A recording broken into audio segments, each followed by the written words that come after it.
فإن أصدق الحديث كتاب الله وخير الهدي هدي محمد صلى الله عليه وسلم شر الأمور محدثاتها وكل محدثة بدعة وكل بدعة ضلالة وكل ضلالة في النار. Kaum muslimin jamaah salat subuh yang dimuliakan Allah Subhanahu wa taala. Kita bersyukur kepada Allah Subhanahu wa taala atas segala nikmat yang Allah berikan sampai hari ini, dan memohon ampun kepada Allah Subhanahu wa taala atas segala kekurangan di dalam pengabdian kepada Allah Subhanahu wa taala. Pembahasan pada kesempatan yang mulia ini dari kitab Minhaj Firqatin Najiyah yang ditulis oleh Syekh Muhammad Jamil Zain rahimahullah terkait tauhid wa anwa'uhu. Ini adalah salah satu pembahasan di dalam risalah beliau. Beliau menjabarkan hak Allah Subhanahu wa taala yang paling besar, hak Allah Subhanahu wa taala yang paling mulia dan paling penting yang harus ditunaikan oleh setiap hamba adalah mentauhidkan Allah. Maka dari itu Allah sebutkan di dalam Al-Quran, wa ma khalaqtul jinna wal insa illa liya'budun. Allah tegaskan, Allah ciptakan jin, Allah ciptakan manusia hanya untuk beribadah kepada Allah Subhanahu wa taala. Artinya bertauhid kepada Allah. Dan Allah sibukkan para nabi dan rasul mengajarkan ini. Setiap nabi yang Allah utus, setiap rasul yang Allah utus, itu mengajarkan, mengingatkan masyarakat, manusia, saudara-saudaranya untuk bertauhid kepada Allah Subhanahu wa taala. Walaqad ba'atsna fi kulli ummatin rasulan an ya'budullaha wajtanibut taghut. Kata Allah Subhanahu wa taala, kami utus para nabi dan rasul hanya untuk mengajak manusia untuk beribadah kepada Allah saja dan meninggalkan selain daripada Allah untuk diibadahi. Hal ini menunjukkan tauhid itu adalah perkara yang menjadi hak Allah Subhanahu wa taala, sangat penting. Maka Allah Subhanahu wa taala utus setiap nabi dan rasul, misinya sama, visinya sama. Hanya saja mereka berbeda di dalam syariat. Bagaimana tata cara beribadah kepada Allah Subhanahu wa taala. Akan tetapi intinya tidaklah berbeda. Maka Syekh rahimahullah menyatakan at-tauhid wa ifradullah. Yang dimaksud dengan tauhid adalah mengesahkan Allah Subhanahu wa taala. Allah Subhanahu wa taala memiliki hak yang Allah sebutkan di dalam Al-Qur'an. Dan para ulama setelah meneliti Al-Quran kemudian merangkumnya agar mudah difahami oleh masyarakat kaum muslimin, ada 3 setidaknya hak Allah Subhanahu wa taala yang harus diesahkan, yang harus diberikan dan tidak boleh dicampurkan kepada yang lainnya. Yang pertama, kata beliau, tauhidur Rabb.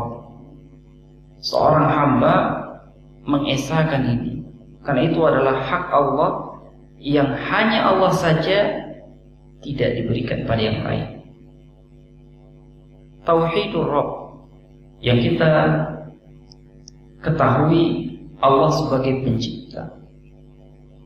Artinya tidak ada yang lain yang bisa menciptakan. Keluarga yang belum diberikan anak, artinya memang Allah yang menciptakan, menginginkan demikian. Karena di dalam Al-Quran Allah sebutkan perempuan itu 4 jenisnya. Ada perempuan yang melahirkan anak laki-laki, Ada perempuan yang melahirkan anak perempuan, ada perempuan yang melahirkan anak laki-laki dan perempuan. Namun ada perempuan yang tidak melahirkan anak. Dan itu adalah murni hak Allah Subhanahu wa Ta'ala sebagai pencipta. Bagaimanapun teori di dalam dunia kesehatan, akan tetapi mencipta itu hak Allah Subhanahu wa Ta'ala. Di antara masuk bagian dari tauhid Rabb yang merupakan hak Allah Subhanahu wa Ta'ala yang tidak bisa dicampuri adalah mengurus. Allah yang urus, Allah yang atur. Tidak ada yang memiliki aturan di atas aturan Allah Subhanahu wa Ta'ala, tidak ada. Allah yang berhak memerintah, Allah yang berhak melarang hamba-hambanya, dan itu hak Allah Subhanahu wa Ta'ala. Dan tidak layak seseorang menyatakan ketidakadilan akan aturan Allah Subhanahu wa Ta'ala. Seseorang melihat kita memiliki hak asasi manusia, lalu mengapa kita dipaksa untuk melakukan ini, dipaksa untuk melakukan itu? Karena hak manusia merdeka, dia tidak boleh dipaksa, dia tidak boleh diikat dengan aturan. Kenapa harus berdosa melakukan ini? Kenapa harus berdosa tidak melakukan itu? Jawabannya tidak layak seorang hamba berbicara tentang hak di hadapan Allah Subhanahu wa Ta'ala. Tidak layak sama sekali. Yang pantas berbicara tentang hak dan kewajiban adalah Allah Subhanahu wa Ta'ala. Allah telah katakan hak Allah Subhanahu wa Ta'ala adalah diibadahi, dan hak hamba atas Allah Subhanahu wa Ta'ala adalah memberikan surga kepada setiap hamba yang taat kepada Allah. Kita bisa berbicara tentang hak hamba dari apa yang sudah Allah Subhanahu wa Ta'ala paparkan di dalam Al-Quran. Adapun sebagai manusia, sebagai hamba, yang lisan kita Allah yang berikan, akal kita Allah yang berikan, kemampuan berpikir Allah juga yang berikan, mata, perasaan Allah yang berikan, lalu kita gunakan itu untuk melawan Allah Subhanahu wa Ta'ala, tidak layak. Sebagaimana ketidaklayakan itu telah dipertontonkan oleh iblis di hadapan Allah Subhanahu wa Ta'ala, berbicara keadilan, berbicara ketidakpantasan dan kepantasan di hadapan Allah. Dialah Allah yang Maha mengetahui. Khalaqtani min nar wa khalaqtahu min tin. Kamu ciptakan aku dari api, kamu ciptakan dia dari tanah. Pantaskah api sujud kepada tanah? Berbicara tentang kelayakan di hadapan Allah Subhanahu wa Ta'ala. Padahal Allah Subhanahu wa Ta'ala yang lebih mengetahui mana yang layak. Allah Subhanahu wa Ta'ala lebih faham bagaimana perintahnya, bagaimana larangannya. Maka kaum muslimin yang dimuliakan Allah Subhanahu wa Ta'ala, di antara tauhidur Rabb, hak Allah Subhanahu wa Ta'ala dalam hal ini adalah memerintah, adalah mengurus, adalah mengatur. Semua aturan Allah pantas, semua perintah Allah layak, semua larangan Allah untuk ditinggalkan layak. Dan di antaranya yang masuk dalam tauhidur Rabb yang Allah sebutkan di dalam Al-Quran adalah memberi rizki. Rizki luas, tidak hanya berupa makanan, tidak hanya berupa minum, tidak hanya berupa pakaian, tempat tinggal, kendaraan. Luas rizki Allah Subhanahu wa Ta'ala. Setiap pemberian Allah Subhanahu wa Ta'ala, rizki dari Allah Subhanahu wa Ta'ala. Baik bentuknya kita suka atau bentuknya kita kurang suka, padahal itu baik. Itu adalah rizki dari Allah Subhanahu wa Ta'ala. Dan itu hak Allah. Bila seorang hamba menginginkan, maka minta pada Allah Subhanahu wa Ta'ala. Apa yang ada di dalam hatinya terbayang, apa yang ada di dalam otaknya yang sedang dia ingat, apa yang dia inginkan. Dia inginkan tenang keluarganya, diminta pada Allah Subhanahu wa Ta'ala. dia inginkan sehat keluarganya, dia minta pada Allah Subhanahu wa taala. Dia inginkan keluarganya jauh dari kefakiran, dia minta kepada Allah. Sebagaimana Rasulullah sallallahu alaihi wasallam pun meminta itu kepada Allah.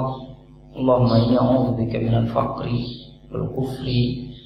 Ya Allah, berlindung aku kepadamu ya Rabb dari kefakiran, dari kekufuran. Minta pada Allah Subhanahu wa taala. Begitu, karena itu adalah hak Allah Subhanahu wa taala. Allah tidak bagi-bagikan kepada manusia, malaikat, wali Allah, makhluk Allah yang lain, matahari, bulan, langit, padi, bumi. Allah tidak bagi-bagikan itu semua kepada makhluk-makhluknya. Makhluk itu menjadi sebab rizki itu ada, Allah yang menyebabkan. Tapi kalau Allah Subhanahu wa taala tidak menginginkannya, seberapapun sebab tidak akan bisa terjadi. Di antara sebab mendapatkan anak adalah menikah. Tapi banyak orang yang menikah juga tidak memiliki anak. Di antara sebab mendapatkan buah adalah menanam. Tapi banyak tanaman tidak menumbuhkan buah. Tanaman diurus tidak menumbuhkan buah. Itu tanaman tidak ada orang yang mengurusnya, tapi Allah tumbuhkan buah dari tanaman yang terlihat tidak diurus. Daunnya hilang, akan tetapi buahnya muncul di tepi jalan. Tidak ada yang urus sama sekali. Ini menunjukkan hak Allah Subhanahu wa taala di dalam memberikan rizki kepada setiap hamba-hambanya. Bagaimana seorang ulama pemerhati hewan, dia perhatikan hewan, dia tulis di dalam kitabnya, bukunya, saya lihat hewan ini terjepit. Bagaimana dia mencari makan? Saya tidak berikan makan. Akan tetapi saya ingin lihat bagaimana Allah Subhanahu wa taala sebagai pemberi rizki baginya. Ternyata hewan lain datang membawakan makanan dan menyodorkan, bukan ke tangannya, terjepit badannya, menyodorkan tangan ke mulutnya. Ini menunjukkan Allah Subhanahu wa taala yang memberikan rezeki. Allah sering sebut di dalam Al-Qur'an, "Afi anfusikum afala tubsirun." Pada diri kalian, tidakkah kalian pernah menengoknya? Bagaimana manusia sebelum mereka diciptakan ada di dalam perut ibunya. Kemudian terbentuk manusia. Kemudian Allah berikan ruh. Allah telah berikan rizki pada janin. Kemudian Allah berikan peluang untuk keluar dari rahim ibunya. Allah mudahkan dalam bentuk yang bagaimana caranya? Janin itu mendapatkan rizki di dalam perut ibunya. Kemudian keluar. Dia mendapatkan rizki dari ibunya. Allah tidak tumbuhkan gigi. Setelah layak bagi dirinya mengkonsumsi yang lebih keras, Allah tumbuhkan gigi secara perlahan. Kemudian Allah tumbuhkan gigi yang kuat. Bagaimana Allah Subhanahu wa taala memelihara manusia, memberikan rizki kepada manusia. Ini yang layak di usia ini yang layak di usia itu, sampai sempurna ini yang layak. Begitu dekat ajalnya, maka rizkinya berkurang. Ini tidak layak lagi, khususnya telah banyak bekerja. Puluhan tahun, semua organnya telah bekerja.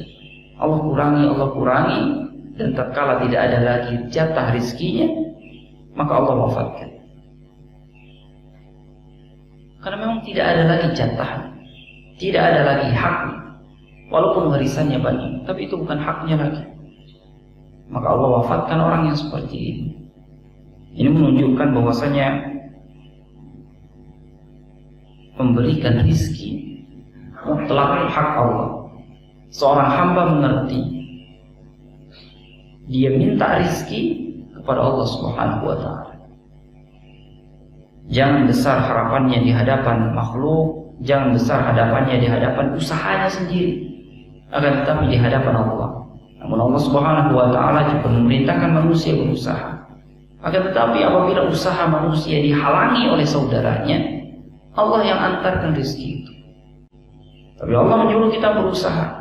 Apabila usaha kita dihalangi, maka Allah yang antarkan rezeki itu.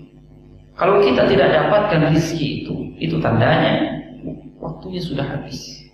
Waktunya sudah habis di dunia. Maka Syekh menyatakan wal i'tirafu bi anna Allah huwa Rabb al-Khaliq wa qad i'tarafa bi hadzal kuffar.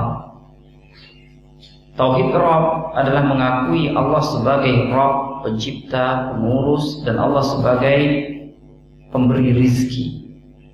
Ini sudah diakui oleh orang-orang kafir sekalipun. Orang kafir mengakui ini, iya. Batinnya pasti mengakui. Sebagaimana Fir'aun. Allah katakan, wastaiqanatha anfusuhum wajahadu biha. Mereka menolak Fir'aun dan bala tentaranya akan Allah Subhanahu wa ta'ala. Akan tetapi jiwanya sebetulnya meyakini kepada Allah Subhanahu wa ta'ala. Maka orang-orang kafir mengakui Rabb itu, pencipta itu adalah Allah Subhanahu wa ta'ala. Karena fitrahnya demikian.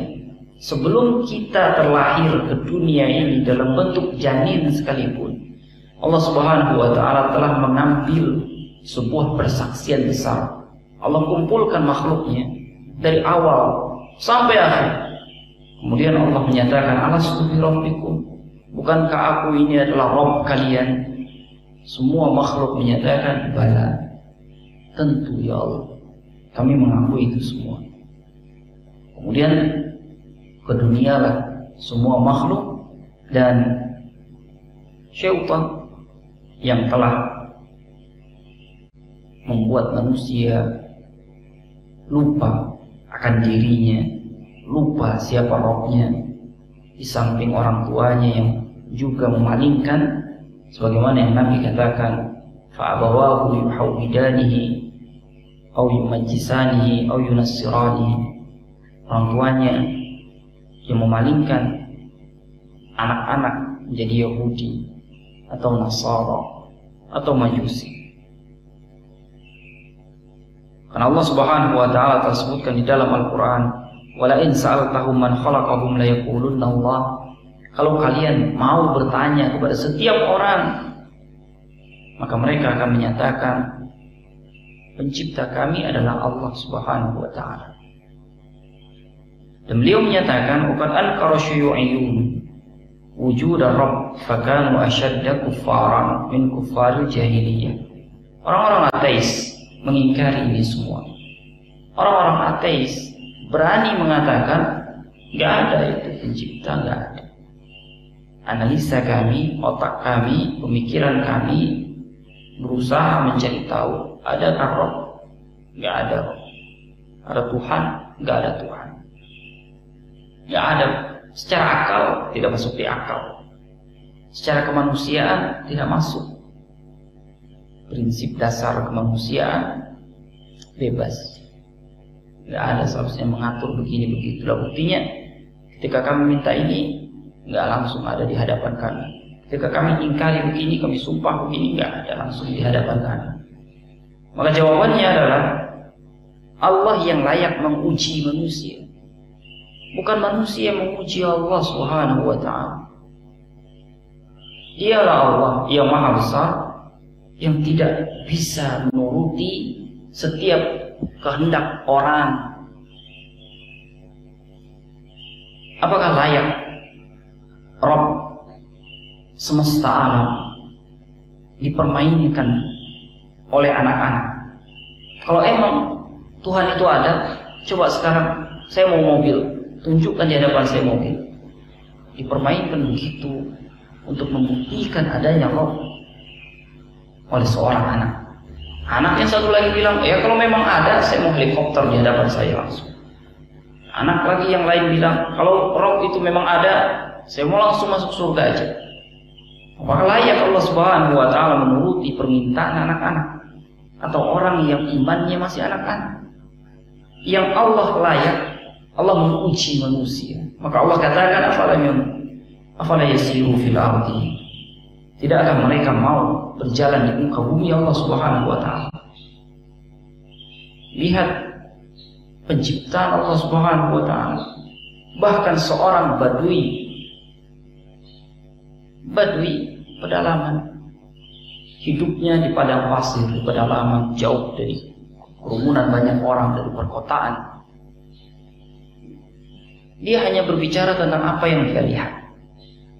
Padang pasir, hewan gembalaan. Dia pernah menyatakan, al-baqarah tadullu 'ala al-ba'ir, wal athar yadullu 'ala al-masir. Afala yakunu as-samawati wal ardh yadullani 'ala as-sami'i al-basir. Coba lihat itu yang namanya kotoran. Dia bicara seperti itu karena memang dia hidupnya di tengah hewan gembalaan. Itu lihat kotoran hewan saya tuh.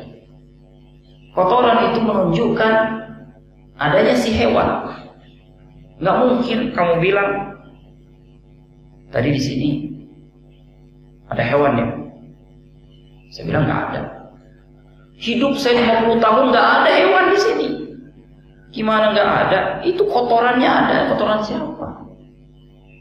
Ini kotoran onta, artinya ada onta di sini. Pernah makan rumputnya. Ini kotoran kambing, artinya kambing ada di sini. Ini kotoran sapi, artinya sapi ada di sini. Ini kotoran manusia, artinya manusia pernah lewat di sini. Kan seperti itu. Maka Arab Badui ini menyatakan kotoran menunjukkan adanya yang buang kotoran di sini. Jejak kaki padang pasir itu biasa seperti itu. Orang lewat jalan ini ada jejaknya. Nggak lama nanti hilang jejaknya karena tiupan angin. Kalau saya katakan tadi ada bekas rombongan lewat sini, kamu bilang nggak ada. 3 jam saya di sini, nggak ada sama sekali rombongan yang lewat. Bagaimana nggak ada yang lewat? Ini jejak rombongan banyak. Nggak mungkin tidak ada orang yang lewat sementara jejaknya ada. Nah biasanya seperti itu dia berpikir. Maka dia katakan dengan logika sederhananya, jejak menunjukkan adanya yang barusan lewat. Kotoran menunjukkan ada yang buang kotoran. Maka apa nggak cukup? Langit dan bumi menunjukkan adanya pencipta langit dan bumi. Apakah kamu mau bilang aku yang ciptakan langit dan bumi? Atau kamu mau bilang dia ada tanpa ada yang menciptakan? Gak mungkin. Meja ada, artinya ada yang buat meja. Handphone ada, artinya ada yang bisa buat handphone. Buku ada, artinya ada yang nulis. Nah seperti itu. Maka tatkala Al-Quran dituduhkan itu adalah karangan Muhammad, maka tidak mungkin Nabi kita Muhammad SAW dituduh demikian. Beliau tidak bisa baca, gimana mau ngarang? Beliau tidak bisa nulis, gimana mau nulis? Kalau begitu karangan orang lain. Gimana logikanya itu karangan orang lain? Kalian hidup bersama Nabi Muhammad SAW, tahu sehari-harinya di mana ini orang. Tanya setiap orang yang pernah berpapasan, siapa orang yang memberikan Al-Quran itu? Dan di masa Nabi saat itu Al-Quran tidak satu buku, terus bersebaran di hafalan orang. Siapa yang mendiktekan? Atau kalian yang mengaku tokoh Quraisy, ahli bahasa, ahli pidato, ahli pembuat syair? Silakan kalian buat kalimat-kalimat seperti Al-Quran ini. Kalian kan ahli. Bagaimana kita sebutkan, kita adakan lomba di dalam menulis. maka para ahli di dalam menulis pasti bisa membuat tulisan yang lebih bagus. Tahun besok akan ada lagi tulisan yang bagus, bahkan mungkin lebih bagus, karena dibicarakan kepada para ahli di dalam menulis dan mengarang. Begitu pula dalam pembuatan syair, ada ahlinya, dia pasti bisa buat. Nah, kalian kan mengaku seperti itu, silakan buat. Tantangan Allah Subhanahu wa Ta'ala di dalam Al-Quran tidak ada yang bisa menjawab, membuat seperti Al-Quran. Kemudian Allah Subhanahu wa Ta'ala turunkan tantangannya, buatlah satu surat saja, tidak satu Al-Quran, satu surat saja. Kemudian tantangan Allah, tidak ada yang bisa menjawab untuk membuat satu surat seperti Al-Quran. Buatlah satu ayat saja.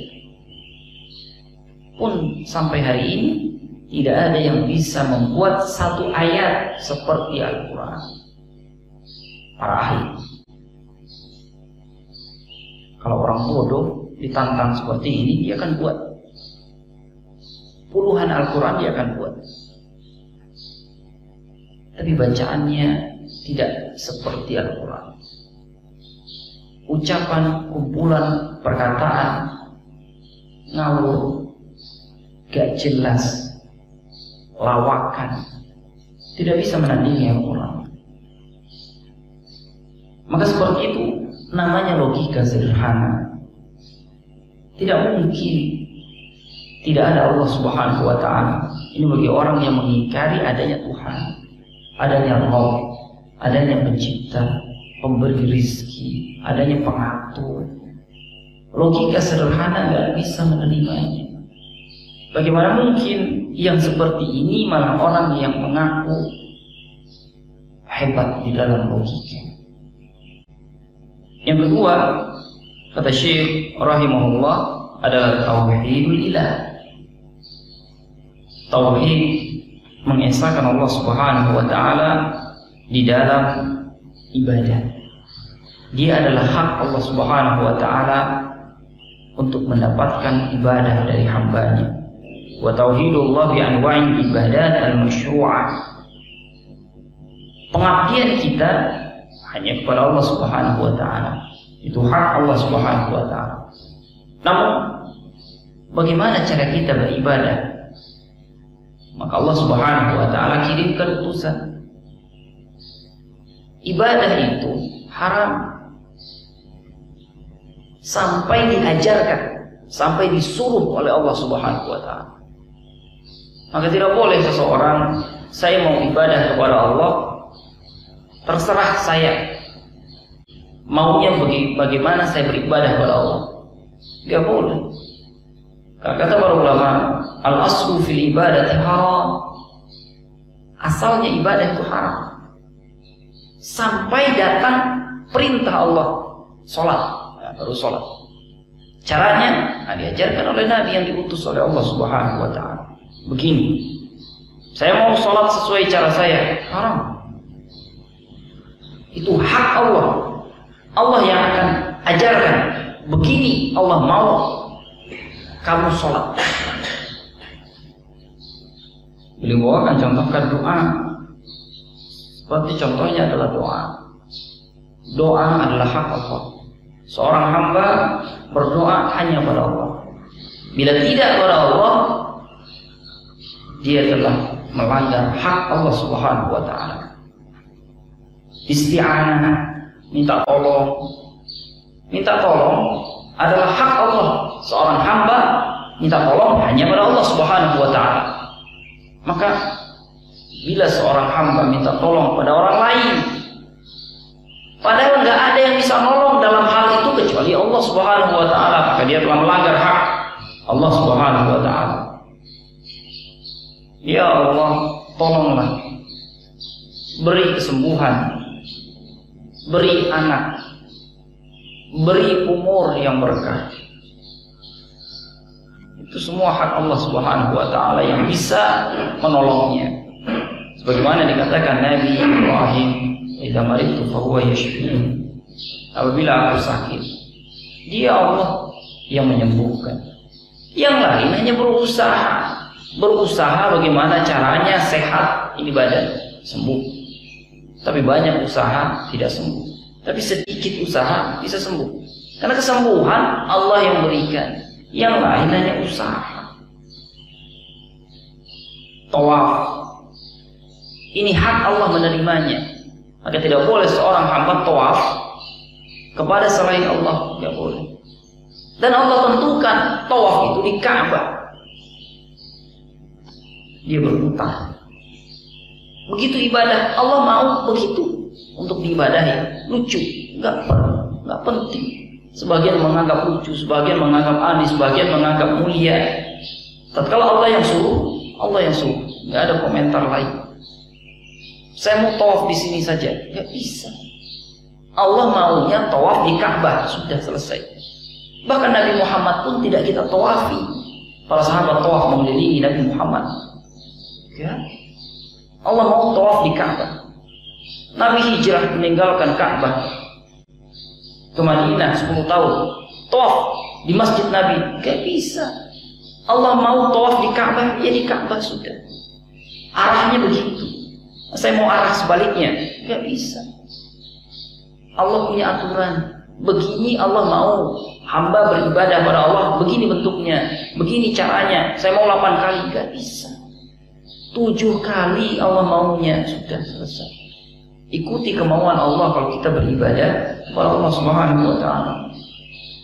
Az-zabh, menyembelih untuk Allah. Sebut bismillah untuk Allah sembelihan ini. Walaupun untuk dijual, baca bismillah. Itu aturan Allah Subhanahu wa taala. Allah yang menentukan ini layak untuk dikonsumsi, ini enggak layak. Enggak layak dikonsumsi, haram. Kenapa Allah ciptakan? Itu hak Allah. Tidak semua ilmu diberikan pada nalar manusia untuk bisa menemukan apa hikmahnya Allah ciptakan itu. Allah ciptakan syaitan, iblis untuk mengganggu manusia. Kenapa Allah ciptakan itu? Aneh. Kita berlindung dari syaitan kepada Allah Subhanahu wa taala, tapi Allah ciptakan.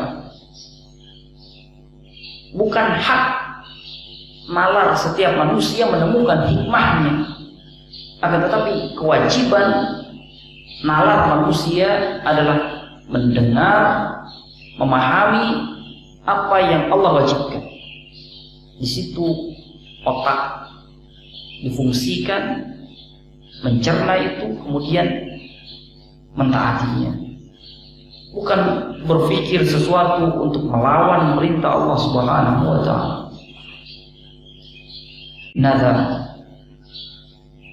Seorang berjanji, ya Allah, saya berjanji besok saya mau sholat di masjid fulani.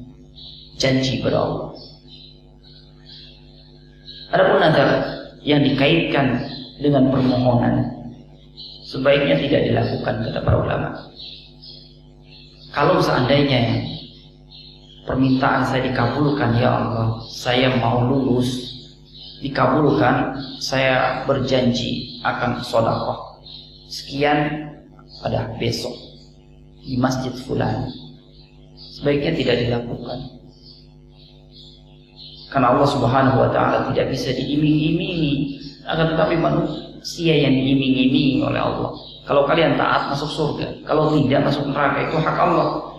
Tapi mengiming-imingi Allah Subhanahu wa taala, kalau saya dikabulkan ya Allah saya mau bersedekah, sebaiknya tidak dilakukan. Tapi bila sudah terucap, dia harus dikerjakan, kata para ulama. Karena tidak akan merubah takdir. Kalau mau mohon pada Allah, menghamba pada Allah, mohon pada Allah, Allah suka hambanya yang tunduk seperti itu daripada mengiming-imingi dan selainnya. Wa hadzal naw' walladhi jahadahu al-kuffar. Nah, jenis inilah yang orang kafir Quraisy mengingkarinya, tidak bisa terima. Muhammad itu membawa ajaran kita tawaf hanya kepada Allah, sementara kita tawaf juga kepada berhala kita. Gimana ini? Kita udah biasa bertahun-tahun dari moyang kita sebelum Muhammad itu lahir, kita sudah begini. Dia mau buat ajaran baru. Itu pertentangan Nabi kita yang mulia alaihi salatu wassalam dengan orang-orang Quraisy. Mereka biasa sudah bertahun-tahun dari kakeknya doa itu tidak pada Allah saja, minta pada Hubal juga, minta pada ini juga, minta pada itu juga, minta ke laut. Sebagai masyarakat minta ke laut, sebagai masyarakat minta ke gunung, sebagian orang minta matahari, sebagian minta pada hewan. Menyembelih. Mereka masih menggunakan, menyebut sembelihan itu bukan hanya bismillah, sembelih. Apa yang mereka agungkan? Bapaknya, dengan nama bapak saya sembelih. Ribuan onta disembelih atas nama fulan, rajanya disembelih, menunjukkan keagungan rajanya. Allah tidak menginginkan begitu. Allah menginginkan nama Allah saja yang disebut tatkala menyembelih. Itu yang membuat ketidaksukaan dan pengingkaran. Orang-orang kafir Quraisy mengingkari tauhid yang satu ini. Wa kanat fihi al-khusumah bainal umam wa rusulihim mundu Nuh ila Muhammad sallallahu alaihi wasallam. Kata Syekh, inilah yang terus menjadi pertengkaran setiap umat. Mulai dari Rasul pertama Nabi Nuh alaihi salam sampai dengan Nabi Muhammad sallallahu alaihi wasallam. Dari Rasul pertama sampai Rasul terakhir, masyarakatnya selalu begitu. Dalam perkara ibadah ini yang menjadi perbedaan. Sampai di negeri kita, beribadah pun menjadi perbedaan. Ada yang kaum muslimin beribadah pada Allah, ada kaum yang lain beribadah pada yang lain, ada kaum yang lain lagi beribadah pada yang lain, terus sampai begitu. Sampai pada hari akhir, sampai hari kiamat pun seperti itu. Berbeda di dalam pengabdian memberikan ibadah kepada Allah Subhanahu wa taala atau bukan.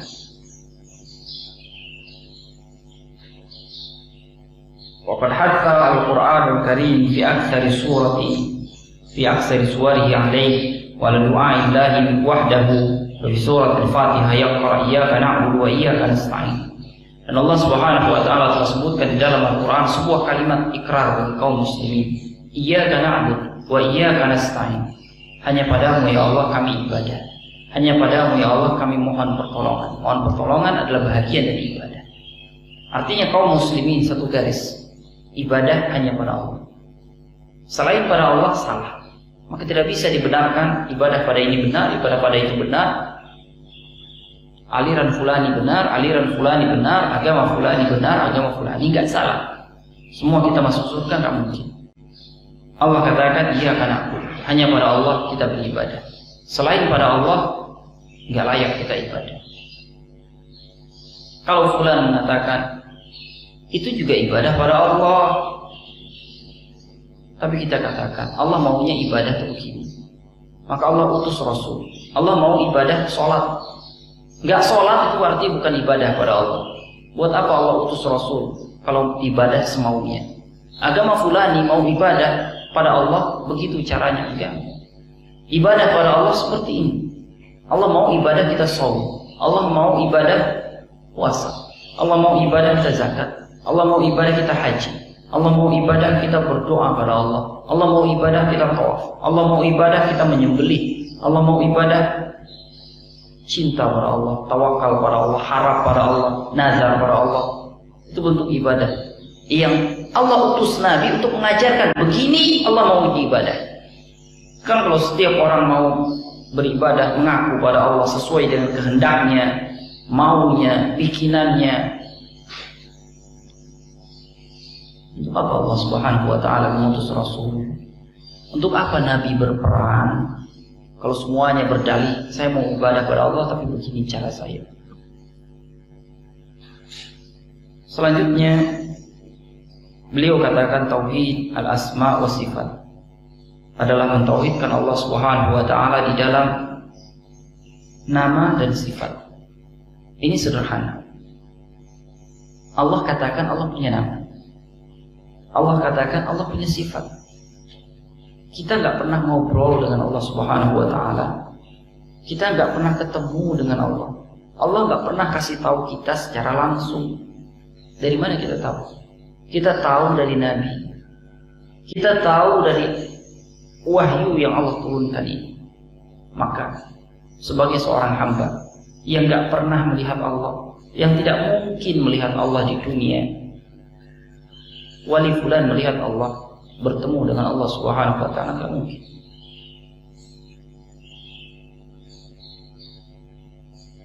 Maka tugas kita sebagai kaum muslimin iman. Allah katakan begini, ya begini. Allah katakan begitu, ya begitu. Nabi Muhammad katakan begini, ya begini. Nabi Muhammad katakan begitu, ya begitu. Nah, itu sederhana.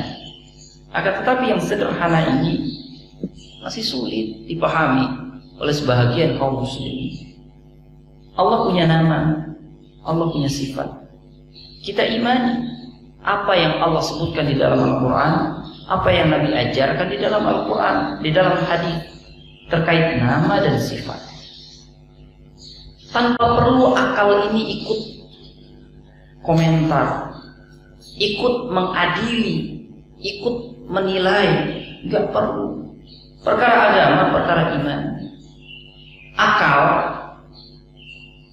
terkadang akal yang luas menyampaikan kepada akal yang sempit nggak masuk-masuk. Yang seperti ini diterima oleh akal Nabi yang mulia alaihi salatu wassalam. Yang seperti ini diterima oleh akal sahabat Nabi yang mulia alaihi salatu wassalam. Hanya saja akal kaum muslimin lainnya agak sempit. Menerimanya nih nggak bisa. Maka kalau tolak ukurnya akal, sulit menjelaskan yang abstrak kepada anak kecil yang akalnya belum tumbuh dan matang. Nah, begitu juga sulit mengakal-akali agama ini kepada sebahagian kaum muslimin yang kapasitas akalnya tidak seluas akal Nabi yang mulia alaihi salatu wassalam. Maka tolak ukurnya adalah iman. Iman sebagaimana Nabi mengimani, sebagaimana murid-murid Nabi yang mulia alaihi salatu wassalam mengimani. Wal imanu bi kulli ma warada fil Qur'anil Karim wal haditsis sahih min sifatillahi allati wasafa biha nafsahu aw wasafahu biha Rasulullah alaihi alal haqiqah min ghairi ta'wil wala takyifin wala tafwidin.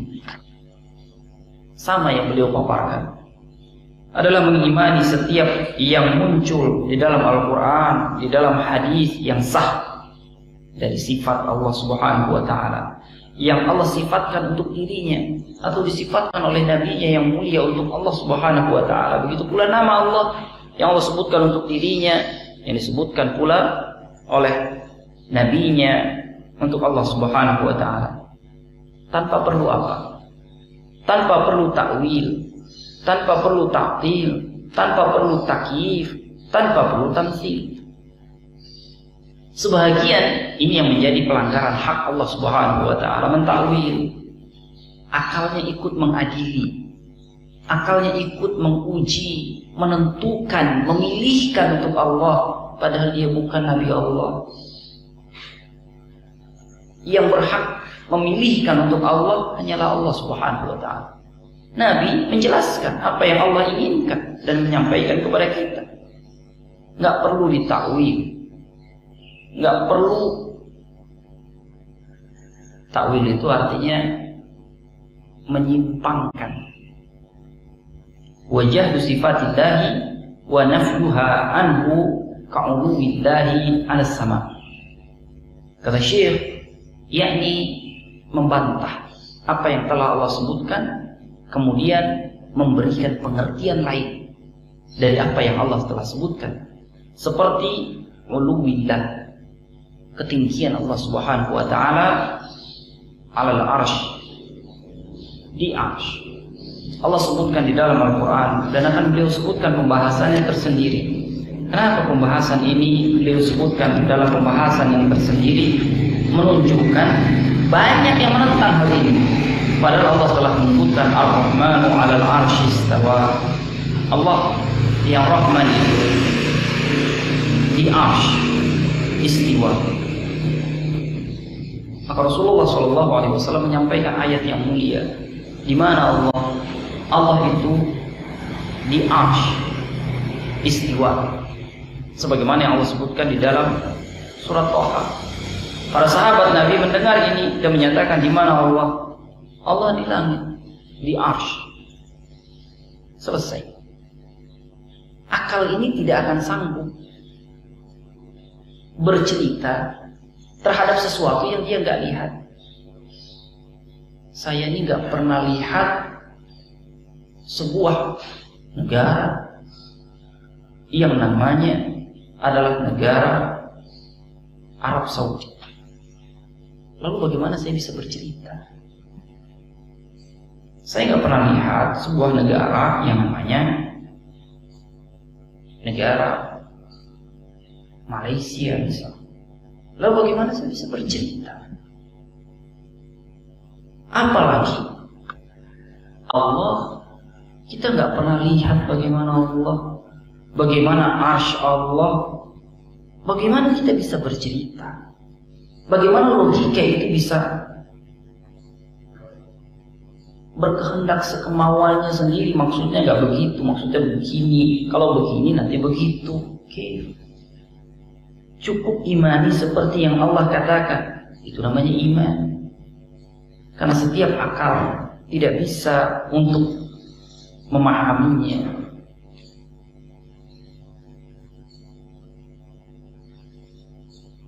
Sebagian sampai menyatakan istawa bimakna istaula.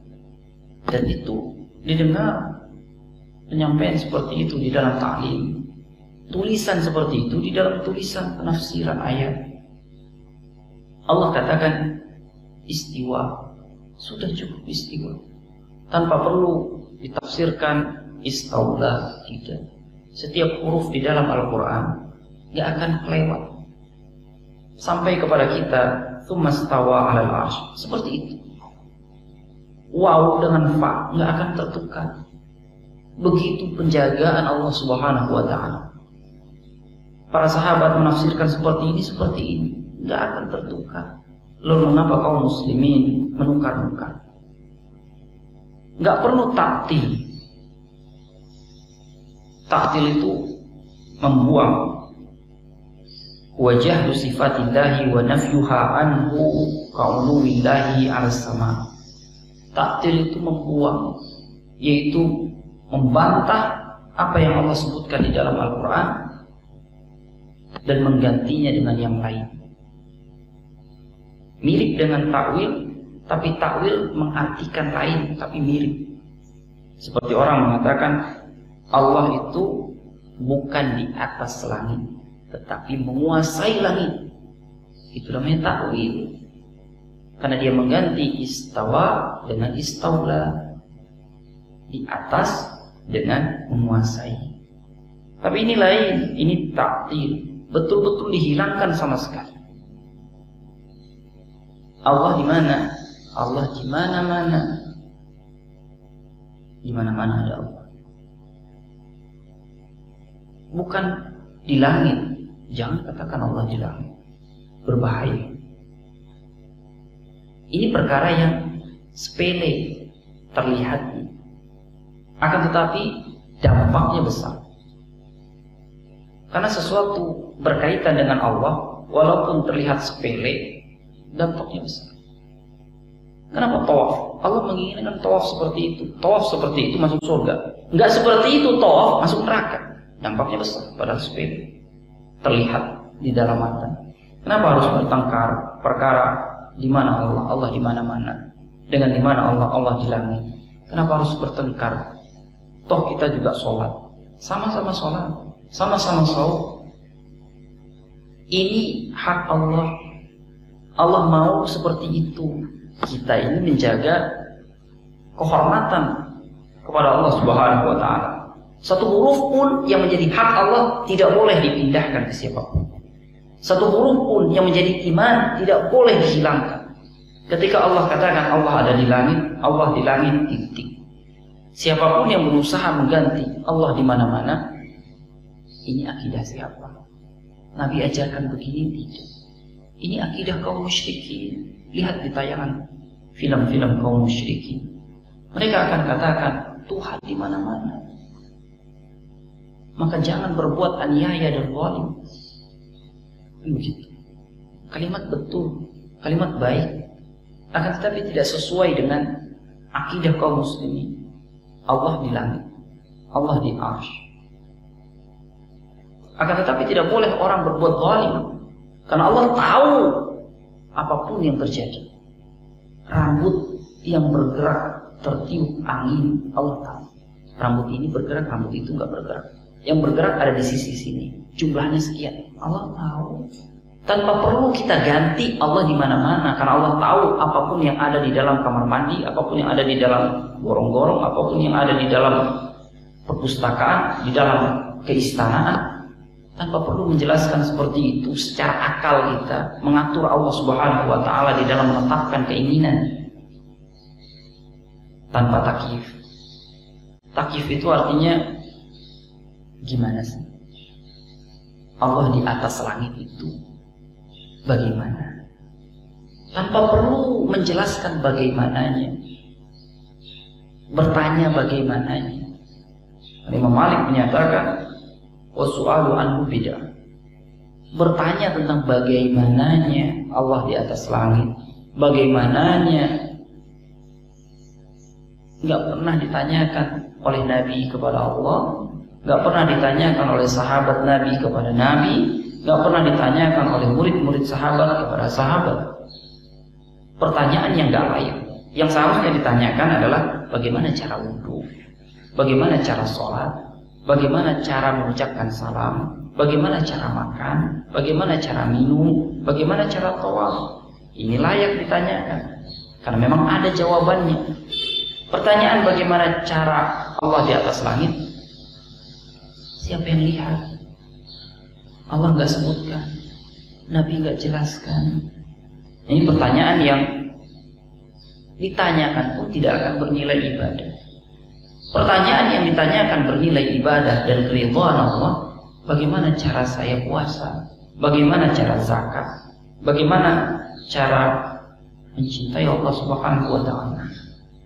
Dan tanpa tamthil, tanpa perlu mencontohkan. Mau tahu bagaimana cara Allah Subhanahu wa Ta'ala di langit? Saya contohkan begini. Ini hal yang nggak perlu pernyataan dulu, karena Allah tidak pernah memberikan contohnya. Tidak perlu dicontohkan. Dan tanpa tafwid. Tafwid itu adalah menyerahkan urusannya, tidak mau komentar. Itu tafwid. Dan kita tidak seperti itu. Ketika Allah Subhanahu wa Ta'ala menyebutkan di dalam Al-Quran, Ar-Rahmanu 'alal 'arsy istawa. Ar-Rahman itu di atas arsy, istiwa. Apa maksud ayat ini? Gak tahu. Itu tafwid. Allah yang paling tahu, kita gak tahu. Gak seperti itu juga. Kita bisa mengatakan Allah di atas langit, di atas arsy, istiwa. Sudah seperti itu. Bagaimananya, ya itu yang nggak tahu. Contohnya, ya itu yang nggak tahu. Tapi makna ayat jelas. Allah mengatakan Allah begitu. Wa yabqa wajhu rabbika, kekal wajah Allah Subhanahu wa Ta'ala. Allah menyebutkan wajah Allah kekal. Kita pahami seperti itu. Wajah Allah kekal, berarti Allah punya wajah. Selesai. Jangan ketika ditanya Allah punya, apa maksud ayat ini? Allah punya wajah. Gak tahu. Gak seperti itu. Al-Quran diturunkan agar manusia mengerti. Ini sifat Allah. Allah penyayang. Di antara sifat Allah, Allah punya wajah. Itu bagian dari sifatnya. Allah itu di atas. Itu sifat Allah, Allah di atas. Allah marah. Itu sifat Allah, Allah marah. Nabi sebutkan, Allah sebutkan, Nabi sebutkan, Allah sebutkan. Banyak seperti itu agar manusia mengerti. Al-Quran ini bukan untuk membodohi. Al-Quran bukan untuk tidak dimengerti. Al-Quran untuk dimengerti. Maka begitulah pembahasannya sederhana, menjadi rumit karena akal manusia ikut mengadili sifat Allah Subhanahu wa Ta'ala, ikut menilai, memilah, memilih nama Allah Subhanahu wa Ta'ala. Kaum muslimin tidak demikian, karena Islam istislamu lillahi bitauhid. Islam adalah menyerahkan sepenuhnya diri kepada Allah dengan tauhid. Allah katakan, inna sholati wa nusuki wa mahyaya wa mamati lillah rabbil alamin. Salatku, sembelihanku, hidupku dan matiku untuk Allah Subhanahu wa Ta'ala. Artinya menyerahkan diri kepada Allah Subhanahu wa Ta'ala tanpa perlu akal kita mengadili.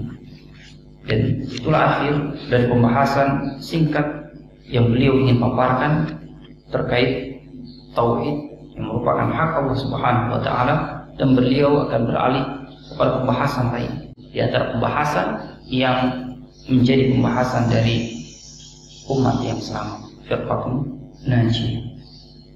Mungkin ini apabila ada pertanyaan. Jadi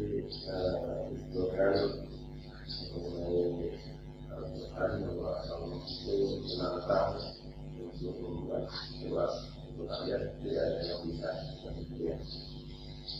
Ini alhamdulillah beberapa karena pada kenyataannya kaum Syiah itu memiliki mushaf Fatimah yang bahkan itu lebih mereka mengingatkan sebagai mushaf Al-Quran. Sehingga mereka mengakui itu lebih anggap yang sebenar itu bagaimana memahami bahwa kita tidak ada yang bisa tetapi ada yang membuat mushaf yang mereka lebih akui. Orang ahli di kalangan Quraisy mengerti seluk-beluk bahasa Arab, keindahannya, nilainya. Tidak ada yang sanggup. Yang sanggup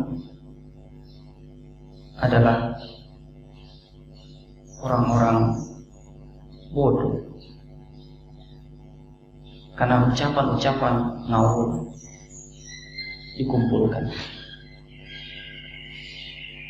Seperti banyak buku yang ahli akan bisa menilai ini buku bagus.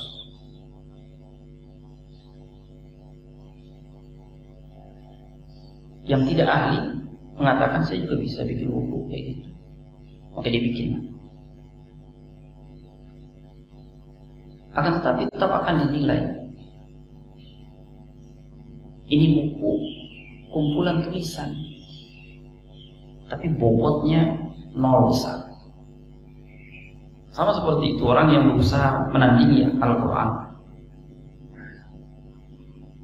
dia buat mushaf yang lebih tebal daripada Al-Quran. Yang ahli akan mengatakan nol besar, tak berbobot. Sama seperti syair, yang ahli bisa membuat syair dan akan memberi penilaian. Syairnya bermutu. Yang tidak ahli bilang syair begitu saya juga bisa bikin, tapi dinilai nol besar, gak ada isinya sama sekali. Sama seperti kendaraan mobil, yang ahli bikin mobil bagus, yang tidak ahli bilang saya juga bisa bikin mobil murah lagi, apa yang mahal. Tapi ahli kendaraan bilang ringkih mobil. Orang buat pedang, ahli pedang atau pisau menyatakan hebat pedang. Yang tidak ahli bilang saya juga mampu buat pedang. Tapi begitu diadu, penyok itu pedang, patah. Orang-orang Syiah bukan orang Arab asli keturunannya. Orang-orang Persia tidak mengerti banyak tentang bahasa fushah. Padahal di kalangan orang Arab sendiri tidak semuanya mengerti bahasa Arab fushah. Apalagi orang-orang turunan yang mereka mau tidak mau belajar bahasa Arab karena kaum muslimin membebaskan negeri mereka. Sama seperti kita orang Indonesia belajar bahasa Arab, berusaha membuat karya tulis dalam bahasa Arab. Kemampuannya berbeda dengan yang memang itu bahasanya, lebih mengerti. Orang Arab kota membuat tulisan bahasa Arab dengan orang Arab Badui asli pedalaman, bahasa Arabnya berbeda, nilainya. Maka tantangan ini telah dijawab dengan ketidakmampuan oleh orang-orang Quraisy yang ahli pidato, ahli bersyair. Seayat pun tak sanggup. Dan permainan anak-anak ini telah pernah dicontohkan oleh Musailamah al-Kadzdzab. Musailamah al-Kadzdzab mengaku turun juga padanya wahyu. Lalu dia contohkan wahyu-wahyu yang membuat orang tertawa.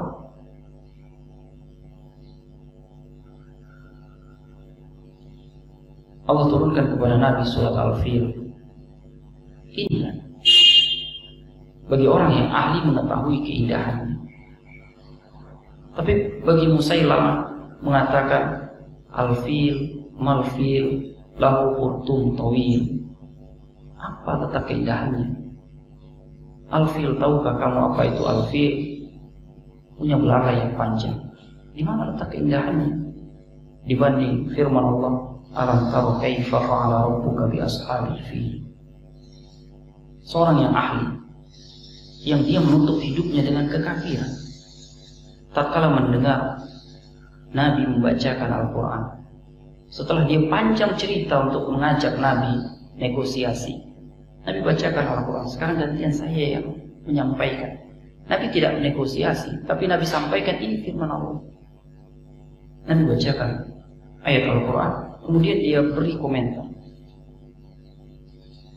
Wallahi inna alaihi lahalawa. Demi Allah, kalimatnya manis. Wa inna alaihi latarawa. Kalimatnya mengagumkan. Asfalahu muslim, subur, bawahnya innahu ya'lu wa la yu'la alaih. Kalimatnya tinggi, tak dapat ditandingi ketinggiannya. Bagi yang belum mengerti, berusaha memberikan praktek. Ini kalimat bahasa Arab. Bagi orang yang belum pernah dengar Arab, kita cari orang yang belum pernah dengar teknologi. Ini kalimat bahasa Arab. Pernah diteliti di Afrika sana. Satu murattab Al-Quran, satu lagi syair Arab. Kalimat sama, diperdengarkan, dan hasilnya berbeda. Orang itu berkata, saya lewat tiap hari di sini, banyak mendengarkan kalimat tapi kalimat yang barusan kamu putar ini beda. Ini kalimat apa? Dia tanyakan seperti itu. Ini kalimat Al-Quran. Iya, cukup sampai di situ. Dia beriman atau beriman tidak jelas, tapi dia menilai ini kalimat beda. Banyak dia dengar kalimat dalam bahasa Afrika, bahasa ini, bahasa itu. Ini kalimat beda. Kalimat Al-Quran. Dan dia belum mengenal Al-Quran di pedalaman Afrika. Guru saya pernah mencobanya. Kalau pulang ke negerinya setelah belajar di Saudi, pulang ke Afrika, biasa murojaah. Kalimat beda, menyentuh jiwa.